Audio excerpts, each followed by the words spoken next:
হাসিনার দল যতই লাফালাফি করুক তারা বাংলাদেশের রাজনীতিতে ফিরতে পারবে না। ইলেকশনে দাঁড়াইতে পারবে কিনা জানি না, দাঁড়াইলেও মায়ের একটা মাটিতে পড়বে না। আওয়ামী লীগ এমনিতে ভিতর দল, পুলিশ ছাড়া ওদের পৌরুষ জাগে না। মাইরের ভয়ে ওরা গর্ত থেকে মাথা বাইর করবে না। অতি উৎসাহী যারা মিছিল টিছিল করতেছে, ওই যে চিটাগাঙে করেছে মিছিল, ওরা প্যাকেট হয়ে যাবে। যাই হোক, তাইলে আওয়ামী লীগ কেমনে ফেরার পরিকল্পনা করছে এবং কেমনে ফেরার কাজ অনেকটা আগায় ফেলছে, সেইটা নিয়ে আজকের আলাপ। আসেন সেই আলাপটা করি, তাইলে চিনতে পারবেন কারা আওয়ামী লীগের এই পুনর্বাসন প্রক্রিয়ার সাথে যুক্ত আছে। আমি আগেও বলছি যে আওয়ামী লীগ ফিরবে সিপিবির কান্ধে চেপে। আজকে আমরা দেখবো সিপিবির কান্ধে চেপে আওয়ামী লীগ কত দূর ফিরে আসছে। আগেও তাই ফিরেছে, এরা দলে দলে সিপিবিতে ছাত্র ইউনিয়ন, যুব ইউনিয়ন ঢুকবে, বঙ্গবন্ধু পরিষদে ঢুকবে, এভাবে পুনর্বাসন শুরু হবে আওয়ামী লীগের। আর সিপিবি আওয়ামী লীগ যেই ন্যারেটিভটা তৈরি করতে চায় সেই ন্যারেটিভটা প্রচার করবে। আমরা আজকে একটা একটা করে ধরে দেখব যে কিভাবে সিপিবি আওয়ামী লীগের ন্যারেটিভ প্রচার করা শুরু করছে। আমি কইছিলাম হাসিনার পতন হইলে কয়টা প্রতিষ্ঠান জয় বাংলা করে দিতে হবে, নাইলে আবার আওয়ামী লীগ সেইগুলা ভর কইরা উঠে দাঁড়াবে। কি কি ছিল সেগুলা ভুলে গেছেন? আবার কয়ে দেওয়া লাগবি, এই তো মুশকিল। আবার কয়ে দিচ্ছি, ভুলেন না, লিখে রাখেন, দরজায় লিখে ট্যাঙ্গে রাখবেন। সিপিবি, ওর পাশে মনি সিং কমরেড ফরওয়ার্ড স্মৃতি ট্রাস্ট আছে, ওই পুরোনো পল্টন, ওটাও, প্রথম আলো, ডেইলি স্টার, ছায়ানট, উদিসি, মানে মনে থাকবে। এবার আরো আছে, তো প্রথম রাতে এ কয়টা জয় বাংলা করে দেওয়া লাগবে। ডেইলি স্টারে মাহবুজা নাম, আমি আসিচ্ছি আবার আর এক এপিসোড নিয়া, বেশি বাইরে গেছে। আমি ওই ডেইলি স্টার জয় বাংলা করার বৈধতা তৈরি করে দিব। ডেইলি স্টার যে জয় বাংলা করাটা বৈধ সেটা আমি প্রতিষ্ঠা করে দেব একেবারে। যাই হোক, সিপিবি ফিরে আসি, পরে মাহবুজান আমরা ধরুমনি পরের এপিসোডে সিপিবি কেমনে আওয়ামী লীগ পুনর্বাসনে কাজ করতেছে। আপদ হইতেছে আওয়ামী লীগ আর বিপদ হইতেছে বিএনপি। এই তত্ত্ব আড়ায় মুজা সেলিম, মানে যে মুজাহিদুল ইসলাম সেলিম, ওই যে বাকশালের সময় যে মিছিল করেছিল, বাকশাল হওয়ার সময় রাজপথে আনন্দ উল্লাস করে মিছিল করেছিল, ওই মুজা সেলিম এবং তার অনুসারীরা ফ্যাসিস্ট হাসিনার 15 বছরের শাসনকে কোমল সমর্থন যোগায় গেছে। দেশের সেই মহাদুঃসময়ে এই ডাক্তার দিবালোক সিংহ, অধ্যাপক এম এম আকাশ এবং রুহিন হোসেন প্রিন্সদের সঙ্গে মোটামুটি সমঝোতা কইরা ফ্যাসিস্ট আওয়ামী লীগের সাংস্কৃতিক ফ্রন্ট হিসেবে রামানুসারী বাম রাজনীতি চালাই যেতে রণ সেলিমপন্থী গ্রুপদের খুব একটা অসুবিধা হয় নাই। এই এম এম আকাশের বিরুদ্ধে দ্বারাই কিন্তু আমি সিপিবি থেকে বহিষ্কার হই। জানেন এটা? জানেন না? সে যুগান্তরে লিখেছিল, এটা বিশাল লেখা। আবার মুছে ফেলিছে, মানে অপরাধী যেরকম অপরাধের চিহ্ন মুছে ফেলে না, ইনকে করে এম এম আকাশ যেটা লিখেছিল সেটা মুছে ফেলিছে। তো মুছে ফেললে কি হবে? আমার কাছে তো প্রিন্ট ভার্সন আছে, কি লিখেছিল দেখেন। তবে ঘটনা যাই ঘটুক, প্রগতিশীল মুক্তিযুদ্ধের পক্ষের শক্তি এক্ষেত্রে যা করণীয় সেটা হচ্ছে 1971 সালের পরাজিত প্রতিক্রিয়াশীল সন্ত্রাসী শক্তিকে যদি আওয়ামী লীগ রাষ্ট্রীয় বল প্রয়োগ করেও দুর্বল এবং নিঃশেষিত করতে পারে, তাতে বাগড়া না দেওয়া। বুঝেছেন তো? মানে আওয়ামী লীগকে, জামাত শিবিরকে নিশ্চিহ্ন করে দেওয়ার জন্য বৈধতা দিছে এই এম এম আকাশ লিখা। এই এম এম আকাশের বাংলাদেশে থাকার কোনো অধিকার আছে? রাজনীতি কথা বাদ দেন, বাংলাদেশেও কেমনে রাজনীতি করে, ও কেমনে শিক্ষকতা করে, ও কেমনে বাংলাদেশে ঘুরে বেড়ায়। এই এম এম আকাশ কি ভয়ানক কথা বলছে! কি আওয়ামী লীগই কথা বলে নাই কখনো, নিঃশেষ করে দিতে বলছে রাষ্ট্রীয় শক্তি ব্যবহার কইরা। এই বদমাইশগুলো ভালো মানুষের মুখোশ পইরা রাস্তাঘাটে ঘুরে বেড়ায়। মরহুম হায়দার আকবর খান, রনোয়ার সেলিমরা চাইছিল সিপিবির গণসম্পৃক্তি বাড়ায় ফ্যাসিবাদের সাথে দূরত্ব তৈরি করতে। এর বিপরীতে এই দিবালোক সিংহ, এম এম আকাশ আর প্রিন্সরা ফ্যাসিবাদী সরকারের গণবিচ্ছিন্নতা ভীত হইয়া দরকে আরো ইসলাম বিদ্বেষী নীতিতে সংহত কইরা রাষ্ট্রীয় প্রহরার নিরাপদ আবরণে আশ্রয় নিতে চাইছিল। আর এটা করতে গিয়া তারা এসবি, এনএসআই, ডিজিএফআই, র এর নানান রিপোর্টের উপর ভিত্তি কইরা দলীয় নীতি প্রণয়ন করা শুরু করছিল এবং গোয়েন্দা রিপোর্টের উপরে ভিত্তি কইরা সিপিবির দলীয় পত্রিকা একতায় প্রচারিত হইতেছিল ফ্যাসিবাদ অনুরাগী নানা ধরনের তথ্য, বিশ্লেষণ, বিবরণ, ব্যাখ্যা, বিবৃতি। দেশব্যাপী গণ অভ্যুত্থান চলাকালে পুরা জুলাই মাস এবং আগস্ট মাসে 5 তারিখ পর্যন্ত সিপিবির পত্রিকা একতা সংগোপনে এবং নীরবে তাদের গণবিরোধী এবং নিন্দনীয় অপকর্ম চালাই গেছে। আমরা এই বিষয়টা নিয়ে পরে আসবো, একদম ধরে ধরে দেখাই দিব একতার রিপোর্ট দেখা, কিভাবে সে এজেন্সির রিপোর্ট ছাপিছে। ওই পরিস্থিতিতে গণ অভ্যুত্থানের আশঙ্কায় ভীত হইয়া মুজাহিদুল ইসলাম সেলিম 28 জুলাই মানে খুনি হাসিনা পালানোর মাত্র এক সপ্তাহ আগে একতার সম্পাদনা পরিষদ থেকে পদত্যাগ করছিল গণরোষ থেকে বাঁচার জন্য। এই প্রিন্স আকাশ আর দিবালক সিংহের আক্রমণে সিপিবির নেতৃত্বের মূলধারা থেকে ছিটকে পড়া মুজাহিদুল ইসলাম সেলিমের অনুসারীরা দেশের বাস্তব পরিস্থিতি কিছুটা বুঝতে পারছিল। মাঠের রাজনীতিতে যুক্ত থাকার কারণে আর কি, ওরা মাঠের রাজনীতিতে কিছুটা হলেও যুক্ত থাকে। জনগণের মধ্যে যেটুকু কাজ আছে সিপিবির সেটা এই মুজা সেলিমের অনুসারীদেরই। এর ফলস্বরূপ সীমিত সাংগঠনিক সামর্থ্য নিয়ে তারা গণ অভ্যুত্থানে অংশ নেয়। এতে গণহত্যাকারী খুনি হাসিনার পতনের পর অন্যান্য বাম কমিউনিস্ট পার্টির অফিসগুলো গণরোষে আক্রান্ত হইলেও সিপিবি কিন্তু তখন রেহাই বা নিষ্কৃতি পাইছিল। ওয়ার্কার্স পার্টির অফিস জ্বালাই দিছে, জাসদের অফিস জ্বালাই দিছে। আমি পই পই করে সিপিবির অফিসটাও জয় বাংলা করে দিতে বলছিলাম, কিন্তু করে নাই। ওই কারণেই আর কি, মানে এই গণ অভ্যুত্থানে তারা অংশ নিছিল। ওরা যায় দেখছে যে এই লোকগুলো তো আমাদের সাথে রাস্তায় ছিল, রাজপথে ছিল, ওরাই রক্ষা করেছিল কিন্তু সামনে দাঁড়ায়। কিন্তু ওই আন্দোলনের সময়ে সিপিবির মূলধারা, মানে যেটাকে আমি কইতেছি এই যে দিবালক সিংহ, এম আকাশ এবং প্রিন্সদের নেতৃত্বাধীন অংশ তখন গণ অভ্যুত্থান বিরোধী অবস্থান নিয়েছিল।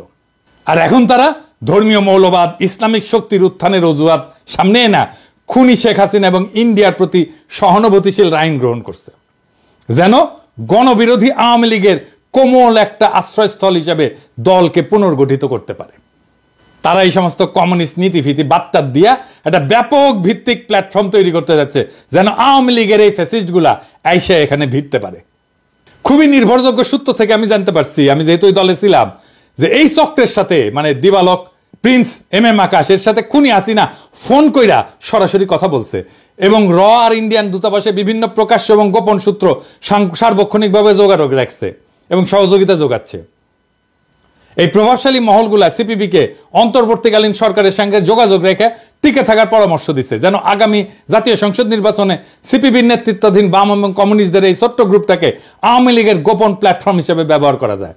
মনে রাখতে হবে, সিপিবির একজন সদস্য বর্তমান সরকারের উপদেষ্টা হিসেবে দায়িত্ব পালন করতেছে, যিনি প্রফেসর মোহাম্মদ ইউনূসের স্ত্রীর ব্যক্তিগত চিকিৎসক হিসেবে তাদের পরিবারের সাথে খুবই ঘনিষ্ঠভাবে জড়িত। এই যে বিধানচন্দ্র রায় আমাদের সাথে রাজনীতি করছে, ছাত্র ইউনিয়ন করেছে, জায়গা মতো ঢুকে পড়িছে। হ্যাঁ, সিপিবি কামাল, প্রফেসর ইউনূস বুঝেন নাই কারে ঢুকাইতে কারে ঢুকাই ফেলিছেন। তবে দেশবাসীর আরেকটা দিক জানা প্রয়োজন এই দলটা সম্পর্কে। এই ক্ষয়িষ্ণু দলটা এখন আর কর্মী সংগঠক ভিত্তিক কমিউনিস্ট পার্টি না। বিপ্লবী নীতি, মহান আদর্শ বা শ্রেণী স্বার্থের রাজনৈতিক লাইনের ভিত্তিতে দলটার পরিচালিত হয় না।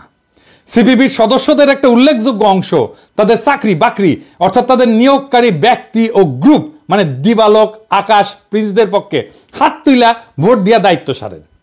না পড়ে রাজনীতি, না করে সংগঠন, চাকরি করে।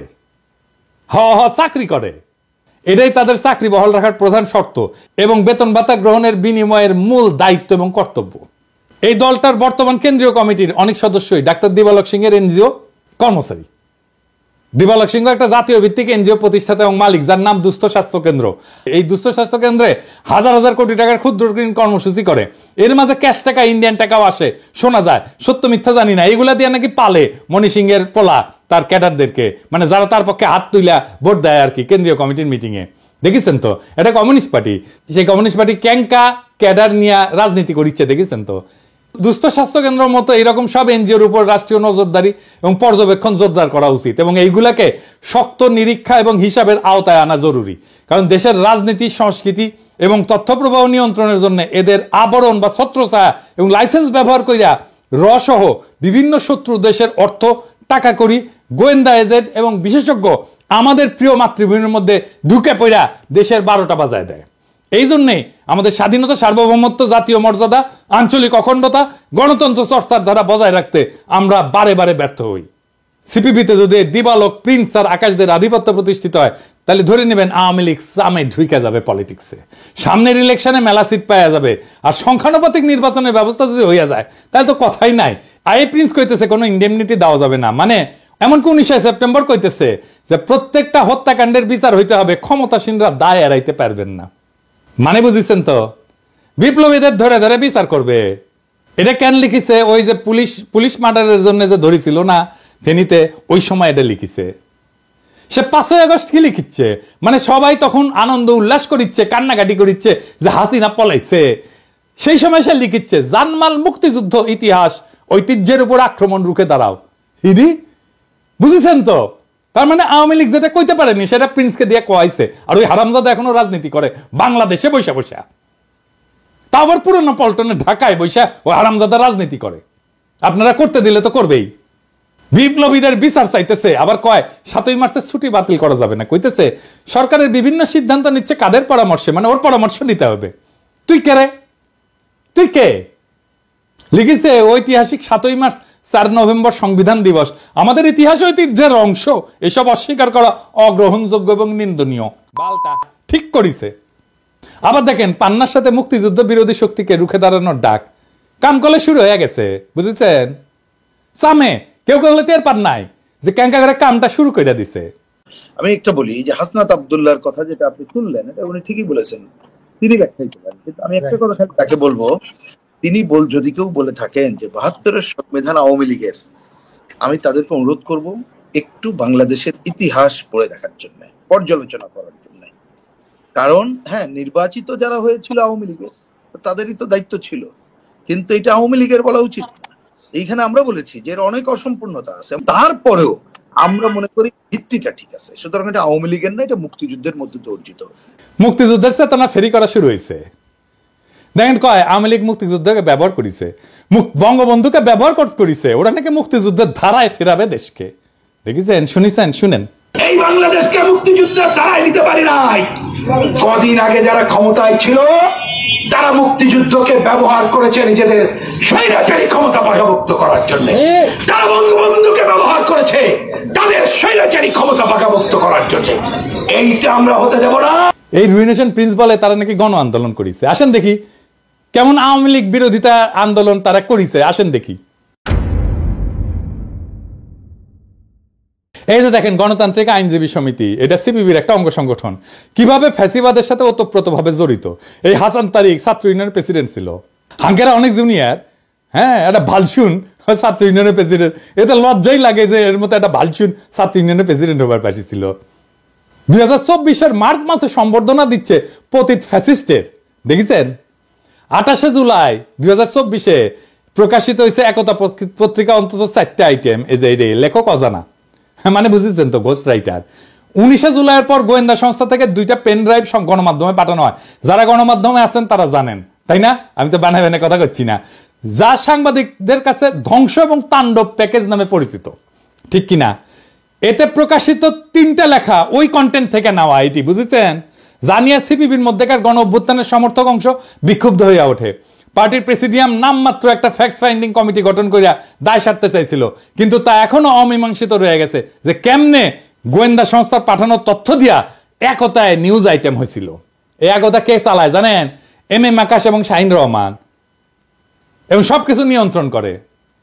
বুঝেছেন তো? এবার গণ অভ্যুত্থানকালে তারা আওয়ামী লীগের ন্যারেটিভই প্রচার করেছে। বলিছে কি দেখেন, হত্যাকাণ্ডকে ঘিরে পাল্টাপাল্টি বয়ান নিরসনে নিরপেক্ষ তদন্ত হওয়া উচিত। বুঝছেন? এই দিবালোক সিংহ তার প্রতিষ্ঠানের প্রতিষ্ঠা বার্ষিকীতে কারে নিয়ে আসে দেখেন, প্রধান অতিথি করে। দেখেছেন যেগুলি করে মারিছে আমাদের পোলাপানদের, তারে প্রধান অতিথি করে নিয়ে আসে দিবালোক সিংহ। আবার চলতি বছর এপ্রিলে লেনিনের জন্মবার্ষিকীতে এম আকাশের একটা বক্তব্য দিছে, হাসিনা বিরোধী লড়াইয়ে সে থাকবে না। কেন থাকবে না সেটা বলিচ্ছে, শুনেন। যদি কেউ বলে যে হ্যাঁ বিএনপির সঙ্গে ঐক্যবদ্ধ হয়ে আওয়ামী লীগকে উৎখাত করতে হবে, এইটা আমাদের রাজনৈতিক প্রস্তাবে নাই, সুতরাং এটা আমরা মানব। দেখেন 7ই মার্চের ছুটি বাতিল নিয়ে সিপিবির বিবৃতি আওয়ামী লীগের পেজে দেওয়া হইতেছে। দেখেছেন তো? সিপিবি দিবে, ওইটা আওয়ামী লীগ এখন প্রচার করবে। এটাই হইতেছে এখনকার অ্যারেঞ্জমেন্ট। আর একটা জিনিস দেখেন, সিপিবির একটা ভয়ঙ্কর অপকর্মের নমুনা দেখাই। শেখ হাসিনা জামায়াত নিষিদ্ধ করলো, এরপর সিরাজগঞ্জের প্রদীপ ভৌমিক হত্যাকাণ্ড হইল। সিপিবির নেতৃত্ব সাথে সাথে ঘোষণা করে দিলেন বিএনপি জামাতের খুনিরা প্রদীপ ভৌমিককে হত্যা করছে। পত্র পত্রিকা সহ সকলে বলছে দুর্বৃত্তরা হত্যা করছে প্রদীপ ভৌমিককে। সিপিবির বর্তমান নেতৃত্ব তখন নিশ্চিত যে শুধু জামাত না, শুধু বিএনপিও না, একেবারে জামাত বিএনপি একসাথে যৌথভাবে প্রদীপ ভৌমিককে হত্যা করেছে। আর মির্জা ফখরুল এই সিপিবির সাথে লটকালটকি করার জন্য একেবারে দেওয়ানা হয়ে গেছে। দেখেছেন কারে কি করবেন, বুঝছেন? একদিকে ধরি আর একদিক দিয়ে দেখি ফাল পারে। মানে 1 কেজি ব্যাংকে যেমন আপনি এটা মাপতে পারবেন না দাড়িপাল্লার মধ্যে, একটার পর একটা লাভ মারবি, দেখবেন এই যে সিভিক ধরি আমরা মির্জাফর যে পীড়িত করতে যায়। এই যে বিবৃতিটা দিছে জামাত বিএনপি নিয়া, এই বিবৃতি দেওয়ার আধা ঘন্টার কম সময়ের মধ্যে পশ্চিমবঙ্গের রিপাবলিক আছে না, ওই যে ময়ূক চৌধুরী নাকি, ওই রিপাবলিক লাফালাফি উপস্থাপক প্রচার শুরু করে দেয়, চুলকানি উপস্থাপক প্রচার শুরু করে দেয়। অন্যদিকে আমরা একটা বিরাট ঝুঁকির মুখে পড়ি। ওই রাতে হাসিনার লোকজন আমাদের যদি খুঁজে খুঁজে হত্যাও করতো, আলটিমেটলি দায় গিয়ে পড়তো জামাত বা বিএনপির। আমাদের কেন্দ্রীয় নেতৃবৃন্দ বগল বাজায় বলতে থাকতো জামাত করিছে, জামাত করিছে, তাই না? এরা যখন বলে তারা দল হিসাবে গণ অভ্যুত্থানে ছিল, তখন কেমন লাগে? এম আকাশের মতে তারাও জামাত বিএনপি থাকলে তারা হাসিনা বিরোধী আন্দোলনে থাকবে না, আপনি তো দেখলেন, তাই না? তার নিজের মুখের কথা। তাহলে গণ অভ্যুত্থানে তারা কিভাবে ছিল? জামাত বিএনপি তো ছিল এই আন্দোলনে, ভালোভাবেই ছিল, তারা শহীদ হয়েছে। কিছু অগ্রসর মাঠ পর্যায়ের নেতা কর্মীরা ছিল সিপিবি, কিন্তু কোন অবস্থাতে আকাশ প্রিন্স বা দেবালক সিংহ ছিল না। এই কথা বলে থাপড়া মারবেন, একদম দুই গালে দুই থাপড়া মারবেন এগুলোরে। আর এগুলোরে যেন রাস্তায় না দেখি, আপনারা যেটি পাবেন সেটি দিবেন ধাওয়া, দৌড়ানির মধ্যে রাখবেন। এর এতগুলো ছবি আর ভিডিও কেন দেখালাম? ইন্ডিয়ার 1 নাম্বার পলিটিক্যাল অ্যাসেট চিনে দিলাম, দেখেন এখন আপনারা যা ভালো মনে করেন। তা আমি তো প্রত্যেকটা ভিডিওতে একজন করে শহীদের গল্প বলি, আজকে আবার একটা শহীদের গল্প বলবো, আপনারা না শুনেন। ছবিতে আমার পাশে স্বপ্নময়ী যে মানুষটাকে দেখতেছেন, তিনি রতন তরুয়া, পুলিশের গুলিতে নিহত হওয়া আমার বন্ধু হৃদয় তরুয়ার বাবা। একজন বীরের জন্মদাতা তিনি। কাকার মুখের দিকে তাকাইলে পুরা পৃথিবীর সব ধোঁয়াশা কেটে যাওয়ার কথা। ওনার জীবনে এখন আর ভয় নাই, হারানোর মতো কিছু নাই, যা ছিল তার সবটুকু হারায় গেছে। দুঃখ এখন আর তারে আজ করতে পারতেছে না। টানাপোড়েনের একটা সংসার তাদের। বাবা মায়ের একমাত্র সম্বল হিসাবে কেবল ওনাদের ছেলে হৃদয় ছিল। ছেলেটা ছোটবেলা থেকেই দুর্দান্ত মেধাবী, ওর একাডেমিক রেজাল্টও ভালো। ওর মধ্যে সম্ভাবনার কিছু একটা দেখতে পেয়ে বাবা মা হাল ছাড়েন নাই। ওর বাবা পেশায় একজন কাঠমিস্ত্রি। যে কয়টা টাকা রোজগার হয় তাতে খেয়ে পড়ে জীবন কাটানো দায় হয়ে যায়। ওর মা কিছুটা সাপোর্ট দেওয়ার জন্যে মানুষের বাসায় কাজে নেমে যান। এরকম ফ্যামিলির অন্তত 90% মানুষ সন্তানদের উচ্চশিক্ষিত করার কথা চিন্তাও করেন না। কিন্তু রতন কাকা আর তার স্ত্রী একদম ভিন্ন একজোর। তারা স্বপ্ন মরতে দেন নাই। হৃদয় যেদিন চট্টগ্রাম বিশ্ববিদ্যালয়ে ভর্তি হতে যাবে, ওই দিন ওর হাতে দেওয়ার মতো একটা টাকাও বাবার কাছে ছিল না। ওর মা টাকা জোগাড় করে দিলেন। মায়ের কাজ করে জমানো কিংবা কারো কাছে থেকে কাজের অগ্রিম নেওয়া বেতনের টাকা। এরপর হৃদয় টিউশন করেই নিজের ভরণ পোষণ চালাতো। ওর বাবার কাছ থেকে কোনোদিন একটা টাকা চায় না। হৃদয় বুঝতে শিখছে অনেক আগেই। ও জানতো টাকা চাইলেই বাবার দুর্দশা। এই দুর্দশার সমাধান হয়তো এরপরে আরো ঋণ। হৃদয় বাড়িতে আসলে ওর মায়ের কলিজাটা বড় হইতো, কাজ করার আরো স্পৃহা জাগত। ও ওর মাকে আশ্বস্ত করত, আর কয়টা দিন মা, আমার পড়ালেখা শেষ হইলেই তোমার আর কোনো কষ্ট থাকবে না, এইসব সহ্য করা লাগবে না, কেহর বাসায় আর কাম করা লাগবে না মা। বিসিএস ক্যাডার কিংবা বড় অন্য একটা চাকরি তারপর ওদের জন্য অপেক্ষা করছে কেবলই সুদিন। ততদিনে রতন তরুয়া হয়তো একজন বড় অফিসারের বাপ, আর অর্চনা রানী হবেন পৃথিবীর সবচেয়ে বেশি শান্তিবিলাসী মা। কিন্তু ওসব হয়তো আর সত্য হয়ে ধরা দেয় না। সুদিনের অপেক্ষায় থাকতে থাকতে ওনারা দিনই হারিয়ে ফেলেছেন। জীবনে এখন কেবল ঘোরতর রাত, রঙিন স্বপ্ন, সম্ভাবনা, আশা আকাঙ্ক্ষা সব এখন বিবর্ণ ধূসর আর বিদঘুটে হয়ে গেছে। যেন ওনারা লাভের আশায় ব্যবসায় নেমেছিলেন, আর মাঝপথে একটা বুলেট এসে ওনাদের পুঁজিটুকু কেড়ে নিল। কোটা থাকলে হৃদয় চাকরি পেত না, কোটা সংস্কার করতে গিয়ে এখন আর হৃদয়টাই রইল না। এটা বললাম কেবল একটা হৃদয়ের জীবন। এরকম বহু হৃদয় থমকে গেছে, বহু রতন তরুয়া আর অর্চনা রানী সর্বহারা হয়ে গেছে।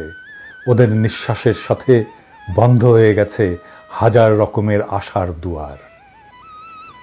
না খেয়ে দিনের পর দিন পার করেও যারা স্বপ্ন মরতে দেন নাই, তাদের স্বপ্ন মেরে দিয়ে গেল ঘাতকের এক একটা বুলেট।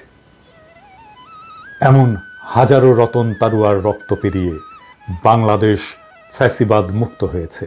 সেই বাংলাদেশে নামে বেনামে ফ্যাসিবাদী আওয়ামী লীগের প্রেতাত্মাদের রাজনীতি করতে দেওয়া হবে না।